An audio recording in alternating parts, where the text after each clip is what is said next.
Hello people of the world, so today's giveaway is The 5 People You Meet in Heaven by Mitch Albom. So this is one of my favorite books of all time. It's the first book where I was really emotional about the whole theme and the whole story, so I would be more than glad to just share this lovely piece of story for you. And if this doesn't tickle your fancy, then feel free to look at the GeoWorld bookstore on Instagram and take a look at the collection over there. Make sure to also fill in the form in the description box below if you want to have a chance to get this little book here. Now, let's get to the video. Bye! So the first book I read in March is Red, White, and Royal Blue by Casey McQuiston. This book is about the son of the first female president of the United States called Henry and his romantic relationship with Prince Henry of England. And they go through different challenges throughout the story as well as their different political stances. So I don't know if my opinion is going to be controversial, but I'm quite disappointed with this book. I know, settle down. I know this was a hype book all over social media and it's recommended by everybody. And believe me, I wanted to love the book, but I think that the book had a lot of wasted potential. This book focuses on the romance between Alex and Henry, more so than the political issues that US and the UK have, or the social issues that the world is currently facing today when it comes to the LGBTQ community or even minority communities. Alex, the president's son, is a Latino, so I thought that we would be exploring a little bit more into that and how the discrimination in the United States could create some issues and how those can create roadblocks with his relationship with Prince Henry. Let alone the British royal family is the straightest thing I've ever seen. So I thought it would be just great to explore it more in depth on the struggles that Prince Henry has to go through and create a much bigger conflict that will create tension between Alex and Henry. I thought that the conflict was resolved way too easily. In the beginning, throughout the whole story, Alex and Henry would hide their relationship with each other because of the consequences that they could face, which is understandable. But when they were exposed, it was resolved way too easily. And even the queen herself was just saying, I guess I can't really stop you, can I? You know, like, I feel like the writer just kind of gave up on making the queen the villain when she could make a great and interesting antagonist for this story. But the book didn't explore any of that. It didn't explore the racial issues that the US faces and how that could create issues within the White House, or how Prince Henry's sexuality could cause problems within the royal family, and how are they able to overcome those problems together as a couple and conquer all of that together and see how they can overcome this kind of conflict or challenge that seems pretty much impossible if you look into today's situation. I thought that McQuiston took the easy way out with this book, with the moral of love conquers all. As much as I believe that statement to be true, I just don't think this would have been the greatest wrap up for this story, because it doesn't feel fulfilling to me that yes, love conquers all, but is this really the case in the real world? I thought that we would be exploring a lot more into a stronger message when it comes to the politics of today. Or maybe my expectations were too high with this book. Maybe McQuiston only wanted a fun, fuzzy read about two horny boys in love, which I would have no protest in reading. I would be more than happy to read that book, but maybe just in a different setting, because if this book was instead created in a place like high school, and let's say the parents were conservative, or maybe the parents were in high paying jobs or well reputable jobs, or the boy has a future in the football team or something, as a lot of tropes do in American stories, then I think that this book would have created the same impact, and in fact would have created something more relatable. But the fact that it is between a royal prince and a president's son kind of removes that realism away, and it kind of just left me disappointed because I thought there would be a more powerful message behind that. Even their personalities were something that you could see from a high school rom-com instead, rather than the behavior of a president's son or the royal prince. The president's son, Alex, is very snarky. He says a lot of lewd things and a lot of cussing and a lot of swear words. And Prince Henry, oh my gosh, is the most stereotypical prince I've ever seen. He's basically a carbon copy of any prince out there in the world in every fiction. It's just a vanilla guy with nothing really interesting apart from the fact that he likes Star Wars. That's kind of the only fun fact that he had. So I would rate this book a 2 out of 5. Honestly, I really wish that I rated it higher because I was excited for this book, but I just thought that it has so much wasted potential and the characters were not really someone I could connect with, or I just didn't believe it suited their setting.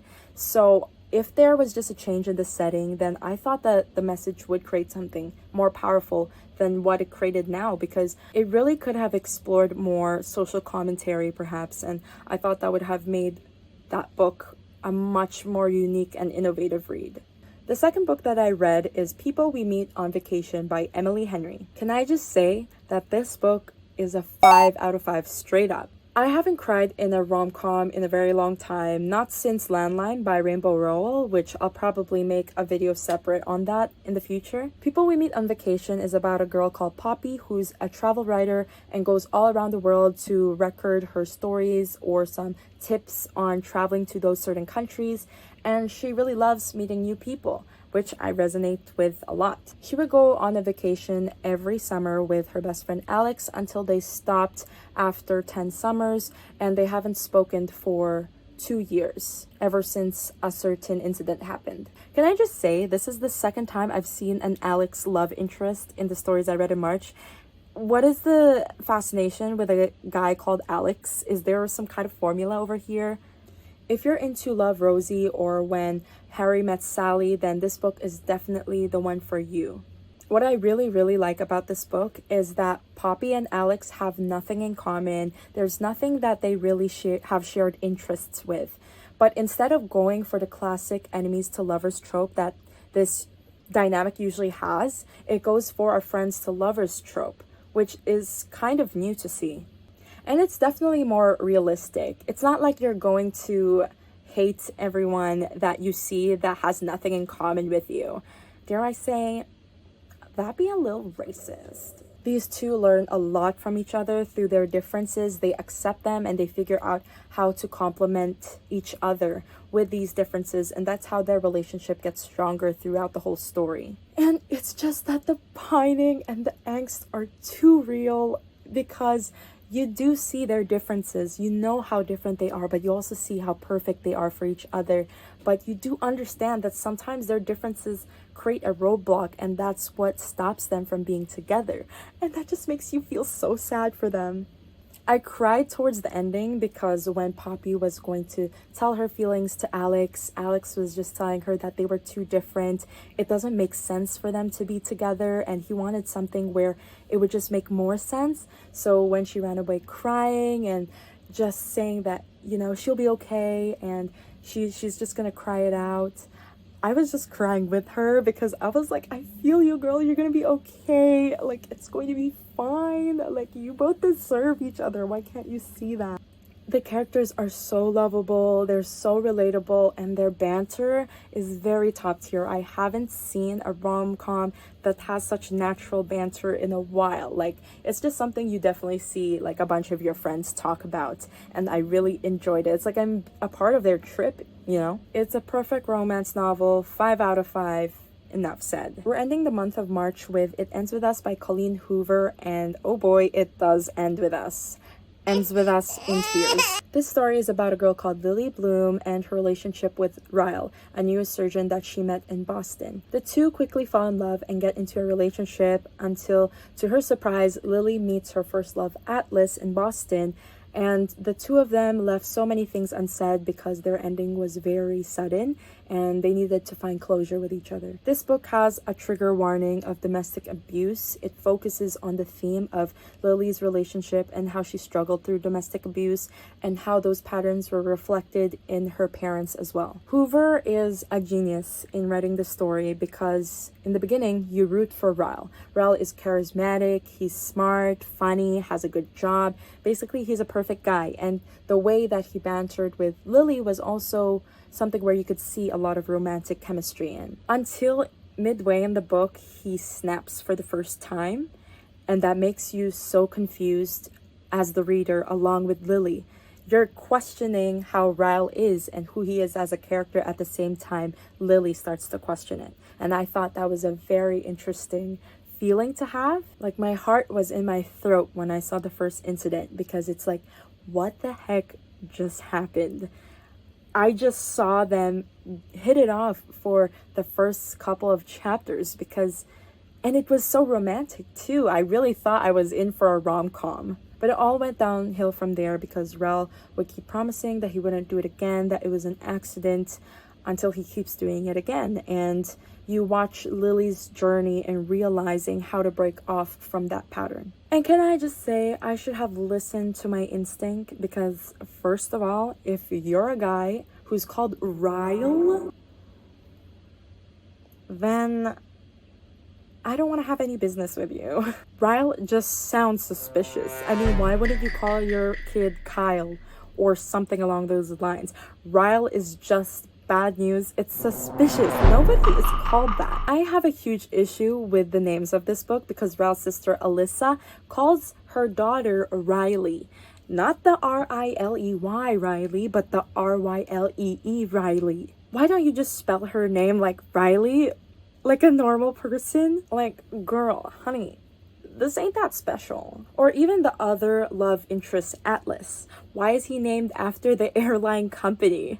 My pet peeve with this book is that Hoover tried too hard with the names, and they're too unique, but they add no value to the book, except for Lily, because Lily loves gardening, and her last name is literally Bloom. So that makes sense, but the others, I'm just like, why? Couldn't you go for another Alex?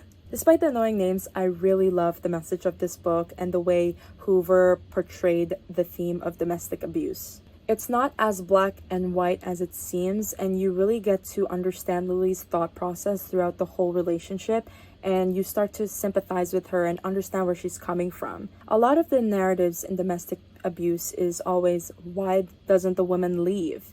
It's so easy because she has been mistreated by him in such a way that's so unforgivable. And yes, it sounds easy in theory, and I think logically a lot of victims feel this way, but sometimes it is hard to get out of this situation, especially if you're in deep, if you have a family, or if you have nowhere else to go. And at the beginning, you do see the potential of Ryle and who he could be as a person. He can be very caring and supportive of Lily's dreams. But as you go through the book, you do realize, like, that might not be enough.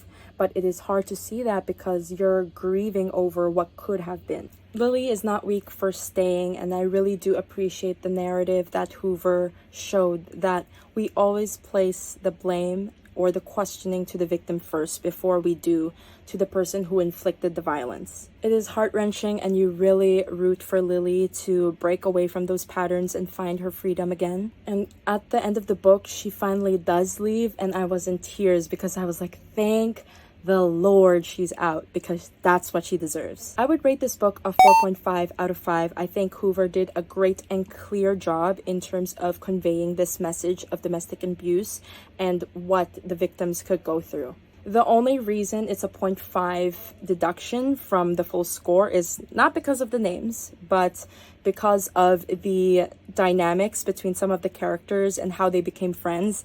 I didn't really understand how they were friends, or at least the dialogue just felt too unrealistic or too surface level. Like, sometimes the conversations that Lily would have with other people is not really value adding, and it doesn't feel as natural. And to be honest, Lily's monologue with herself feels much more introspective, much more insightful, and I feel like she has the most chemistry with herself as well. She could have been talking to a wall, and I think that conversation would have been more casual and natural than her dynamic with the other characters. Well, that's the end of my March wrap up. Thank you so much for watching. I know there's only 3 books, but next month I do plan to read more, starting off with Circe, so stay tuned for that.